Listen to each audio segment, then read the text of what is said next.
people that waited in line just to share this experience of Venom, Candyman, Night of the Living Dead, The Rock, Final Destination. But I want you to know you are now entering the Cinema Chop Shop with a top and the pop. Boom, boom, bop.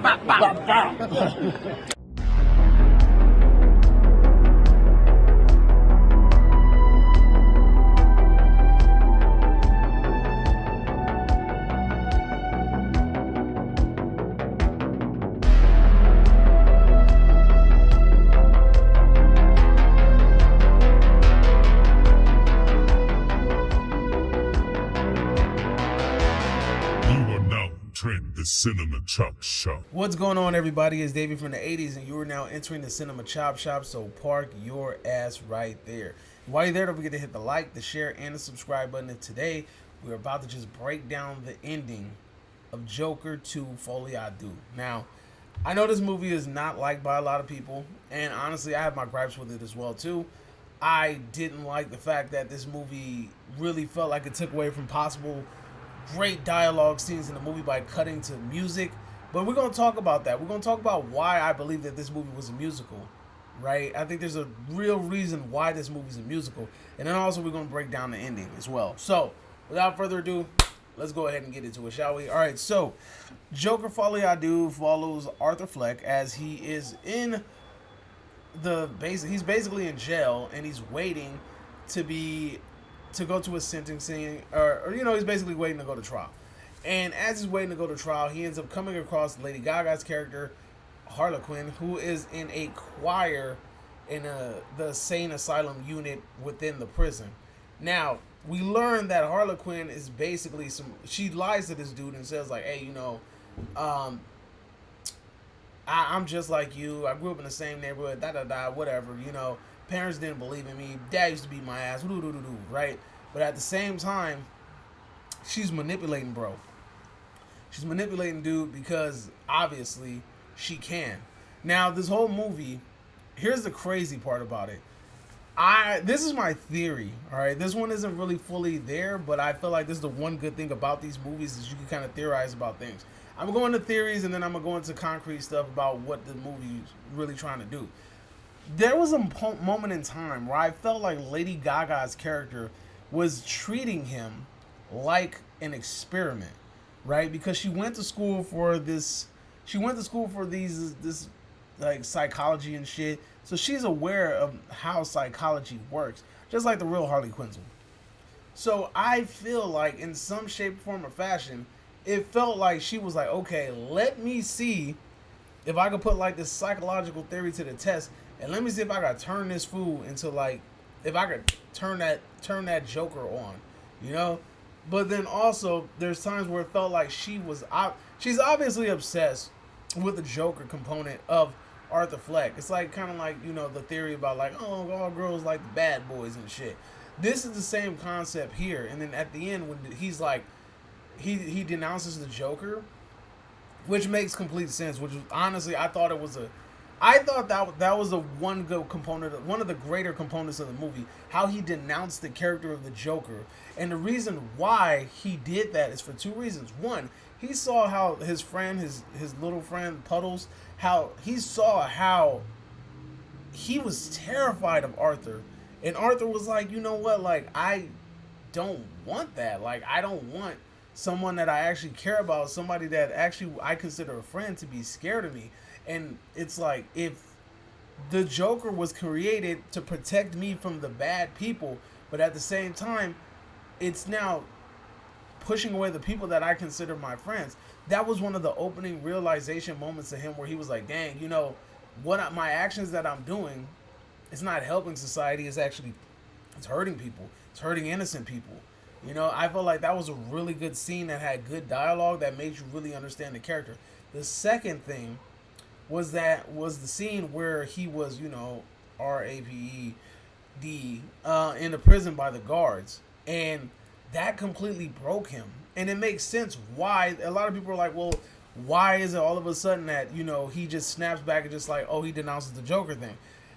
One, the puddle scene, and then two, when that happens and it breaks him, because basically they even allude to him being SA'd, and by his parents or by his mom and her boyfriend. And I think that breaks him because it puts him back in his place where he was a child, where he was vulnerable. And when he was thrown in that jail cell, that's exactly, he reverted back to Arthur Fleck. He was broken out of that Joker character and put back into the Arthur Fleck. Now, moving on. Another thing that added to it was the fact that when that prisoner started singing "When the Saints Go Marching In," he was a follower of Arthur Fleck, and they were singing that song. It was kind of like a unison chant, And when a guard pulled him out and choked him to death, that scene also showed him, damn, my actions are getting other people hurt. It literally killed another prisoner. So in that moment, he made up his mind. This character is getting me hurt. It's getting people I care about hurt.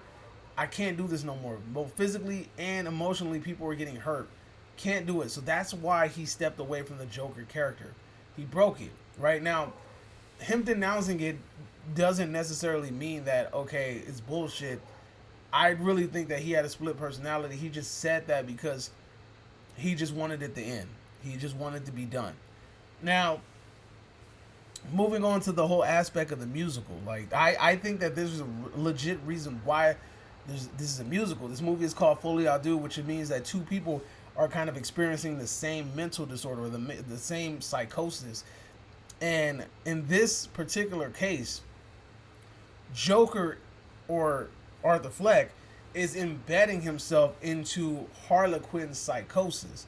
Now, obviously, this only works if Harley Quinn is actually psychotic, which, in my mind, she has to be remotely to check herself into a mental institute and to be following Joker like that. But this is him trying to join her psychosis, because one, it doesn't happen until she starts singing to him. He sees her in a choir.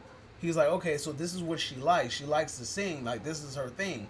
And then when she walks up to him and they have this conversation, she starts singing. So again, he's like, ooh, like this girl, she's a singer. She likes singing. So every time he starts visualizing and every time he starts fantasizing, he fantasizes about singing because he believes that that's what she likes. He's trying to embed himself into her fantasy. And obviously she likes it because throughout the movie, she keeps singing. She sings in the freaking prison thing where she's in the glass and she's singing to him.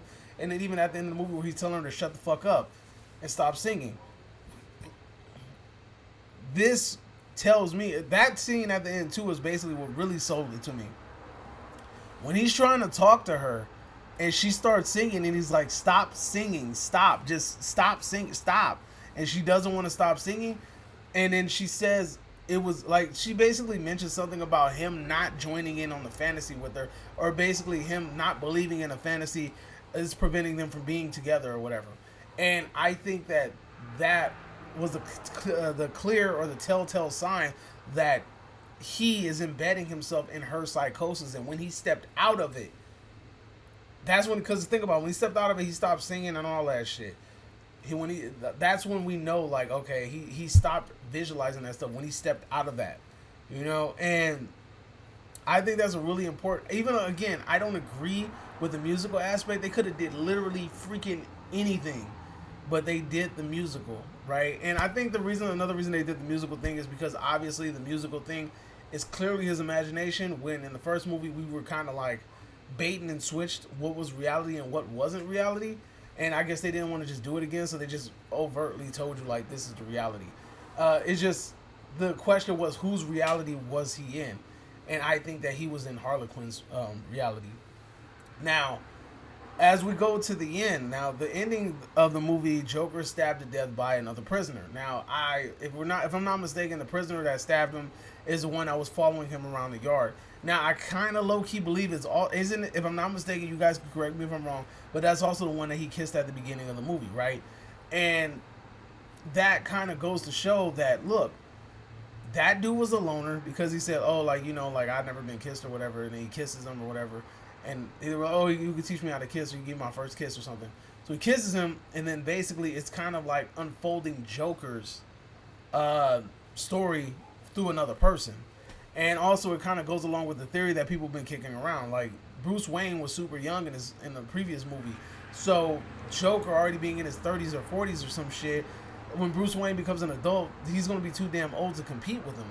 So, it doesn't make sense, right? It doesn't make sense, like, that this Arthur Fleck is supposed to face off against Batman, because it just doesn't add up. So, everybody said that this character, this Joker, would be the first stepping stone into creating the real Joker, which we literally see in this movie, where the young man stabs him to death at the end of the movie, gives himself the glow skull smile, and then laughs maniacally, right?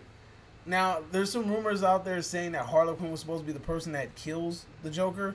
And then also, if I'm not mistaken, there's like a deleted scene where Harley Quinn's dancing on the steps, and she basically gives Joker up to the cops, which kind of plays into that idea that maybe she was more aware of what the hell she was doing.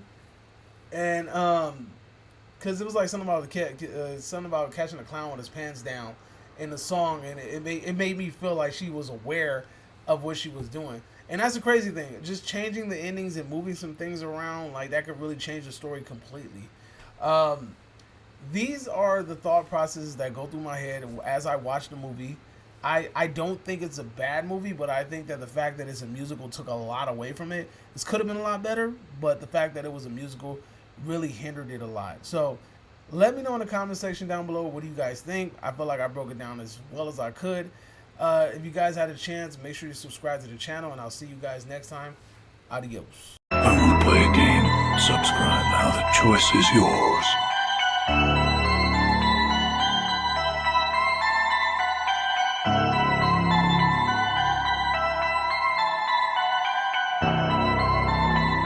You're now exiting the cinema chop shop.